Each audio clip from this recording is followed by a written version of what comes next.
नमस्कार दोस्तों, आज मैं आपको कार्तिक मास में नित्य नियम से सुनी जाने वाली धर्मराज जी की कहानी सुनाने जा रही हूँ। प्रेम से बोलिए धर्मराज जी की जय हो, कार्तिक मास की जय हो। बहुत पुरानी बात है। एक गांव में एक साहूकार रहता था। उसके 7 पुत्र और एक पुत्री थी। पुत्री सबसे छोटी थी। 7 पुत्रों के बाद वह पैदा हुई थी। इस कारण घर में उसका लाड प्यार ज्यादा था। साहूकार ने 7 पुत्रों के विवाह के बाद बेटी का विवाह बड़े धूमधाम से कर दिया। पर 1 वर्ष बीतने के बाद बेटी के पति का देहांत हो गया। उसके ससुराल वाले उसको घर से निकाल दिए। बेटी अपने ससुराल से अपने माता पिता के पास आ गई। साहूकार ने अपने जायदाद का 8 बराबर हिस्सा में बांटा और 7 पुत्रों और अपने पुत्री को दे दिया।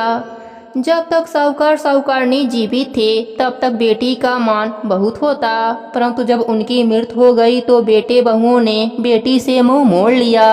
बेटी का नाम सुमन था। वह सबसे अलग रहने लगी। बेटी अपने माता पिता के तरह ही बड़ा ही धार्मिक प्रवृत्ति की थी। वह रोज एक ब्राह्मण जिमाती, चिड़ियों को दाना डालती, तुलसी सींचती। उसके पास एक गाय भी थी। वह गाय माता की सेवा करती, पूजा करती, फिर जाकर भोजन करती थी। ऐसे ही उसका दिन व्यतीत हो रहा था। एक बार मौसम खराब हो गया, जिसके कारण न उसके आंगन में कोई चिड़िया आई और न ही कोई ब्राह्मण आया। ऐसे ही वह भूखी प्यासी 5 दिनों तक रह गई। भगवान विष्णु और लक्ष्मी माता को उस पर बड़ा ही दया आई। वह दोनों नारद मुनि को बुलाकर कहा कि हम दोनों हंस बनकर उसके घर दाना चुगने जा रहे हैं और आप ब्राह्मण बनकर उसके घर जाकर कुछ ग्रहण कर लीजिए ताकि वह भी भोजन कर ले। इस प्रकार विष्णु भगवान लक्ष्मी माता के साथ उसके आंगन में हंस बनकर आ गए। बेटी सुमन अपने घर के आंगन में 2 हंसों को देखकर बड़ा ही खुश हुई और अंदर से दाना लाकर डाला। तब हंस बोले, सुमन, क्या तुम्हें पता नहीं, हंस कभी दाना नहीं चुगते, हंस तो मोती चुगते हैं। बेटी सुमन बड़ा ही समझदार थी। वह अपने घर का कागज सोनार के पास गिरवी रखकर उसके मोती लिए और आंगन में आकर हंसों को मोती डाला। हंस मोती चुगकर उड़ गए। नारद जी ब्राह्मण का भेष धरकर आए। सुमन ने उनको फलाहार से जिमाया। वह भी जिम कर चले गए। फिर सुमन अपना भोजन किया। वह सोने जा रही थी, तब उसने देखा कि आंगन में 2 मोती चमक रहे हैं। उसने उन दोनों मोतियों को उठाया। एक मोती को तुलसी की मिट्टी में दबा दिया और एक मोती को गाय के सींग पर चढ़ा दिया। सुबह जब सुमन उठी तो उसने देखा उसके तुलसी के पौधे में मोतियों का भंडार लगा है। वह बहुत ही खुश हुई। जब वह गाय के पास गई तो गाय के भी सींग पर, खूर पर और गले में मोतियों की लड़ी लटक रही थी। वह खुशी खुशी सुनार के दिए गए मोतियों के 4 गुना मोती लाकर सुनार को वापस देकर अपने घर का कागज लेकर आई। अब वह हर रोज खूब दान करती, ब्राह्मण जिमाती, भूखों को भोजन देती। यह बात उसके भाई भौजाई को पता चली तो वह सब लालच में आ गए। वह सब सुमन के घर आए। मोतियों से लदा तुलसी का पौधा देखा। उनके आश्चर्य का ठिकाना न रहा। वह मोती तोड़ने लगे, परंतु जब मोती टूटकर उनके हाथ में जाता तो वह बर्फ बन जाता, फिर पानी बनकर बह जाता। फिर वह सब पौधे को ही ले जाने की सोची, पर पौधा बहुत ही भारी हो गया, उनसे नहीं उठा। फिर वह सब गाय को ले जाने चाहिए, पर गाय के पास जाते तो गाय माता अपने सींग से उछालकर उन्हें दूर फेंक देती। इस प्रकार वह अपने घर खाली हाथ ही चले गए और अपने बहन से क्षमा भी मांगी। अब सुमन की तबीयत खराब रहने लगी। उसने गाय माता का दान किया। फिर उसके कुछ दिनों के बाद मृत्यु हो गई। यमलोक के रास्ते में सुमन को कोई भी तकलीफ नहीं हुआ। जब बैतरणी नदी आई तो सुमन ने गाय का ध्यान किया। गाय माता ने उसको नदी पार करा दिया। जब निर्जन पहाड़ आया तो उसने अन्य जल का ध्यान किया और वह उसके पास आ जाते थे।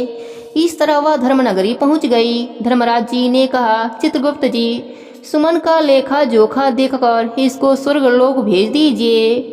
चित्रगुप्त जी ने सुमन का लेखा जोखा देखा। चित्रगुप्त जी ने कहा, सुमन अपने जीवन में बहुत ही धर्म कर्म किया है, परंतु इसके लिए स्वर्गलोक का दरवाजा बंद है। सुमन ने हाथ जोड़कर कहा, प्रभु ऐसा क्यों? क्या मुझसे कोई चूक हो गई है? कृपया करके विस्तार से बताइए। तब चित्रगुप्त जी ने कहा, सुमन, तुमने अपने जीवन में धर्म कर्म तो बहुत किया, परंतु धर्मराज जी का कुछ नहीं किया। इस कारण तुम्हारे लिए स्वर्गलोक का दरवाजा बंद है। सुमन ने कहा, प्रभु मुझे नहीं पता था धर्मराज जी के व्रत नियम के बारे में, कृपया करके मुझे विस्तार से बताइए। फिर चित्रगुप्त जी ने धर्मराज जी के व्रत को बताया कि धर्मराज जी के व्रत और कथा का नियम कोई 1 वर्ष तक लेता है, कोई 6 महीने लेता है, कोई 3 महीने लेता है, कोई 7 दिन लेता है। इस प्रकार धर्मराज जी का व्रत करता है, कथा कहानी सुनता है और उद्यापन करता है। इससे स्वर्गलोक का दरवाजा खुल जाता है। सुमन हाथ जोड़कर विनती करने लगी कि मुझे 7 दिनों के लिए धरती पर जाने दीजिए। चित्रगुप्त जी ने उसके अच्छे कर्म देखकर सुमन को 7 दिन का जीवन दान दे दिया। इधर सुमन के भाइयों ने सुमन के मृत्यु शरीर को अंतिम संस्कार करने की तैयारी कर रहे थे। तब तक उसके शरीर में हलचल होने लगी। सभी डर गए। सुमन उठकर बोली, आप डरो मत, मैं भूत नहीं हूँ। मुझे 7 दिनों के लिए जीवन दान मिला है धर्मराज जी का व्रत करने और कथा कहानी सुनने के लिए, जिससे मुझे स्वर्गलोक का वास मिलेगा। फिर सुमन के भाइयों ने कहा, बहन तुम मेरे साथ मेरे घर चलो, मैं वहाँ पर तुम्हारा सारा पूजा करने का इंतजाम कर दूंगा।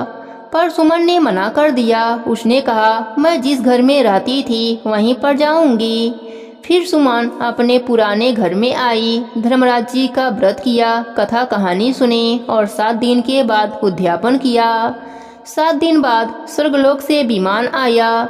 सुमन विमान में बैठकर स्वर्गलोक को चली गई। इधर सुमन के पुण्य प्रताप से उसका पुराना घर महल में बदल गया और महल के अंदर अन्य धन का भंडार भर गया। उसके भाई भाभीियों ने उस नए महल में आकर सब एक साथ आनंद के साथ रहने लगे। इस कहानी का पुण्य सबको मिले, कहानी कहने वाले को, सुनने वाले को और हुंकारा भरने वाले को भी। हे धर्मराज जी, जैसी कृपा आपने सुमन पर करी वैसी ही कृपा अपने सभी भक्तों पर करना। सबको स्वर्गलोक का सुख देना। कहानी अधूरी हो तो पूरी करना, पूरी हो तो मान रखना, सबके व्रत को पूर्ण कर देना। प्रेम से बोले धर्मराज जी की जय हो, कार्तिक मास की जय हो।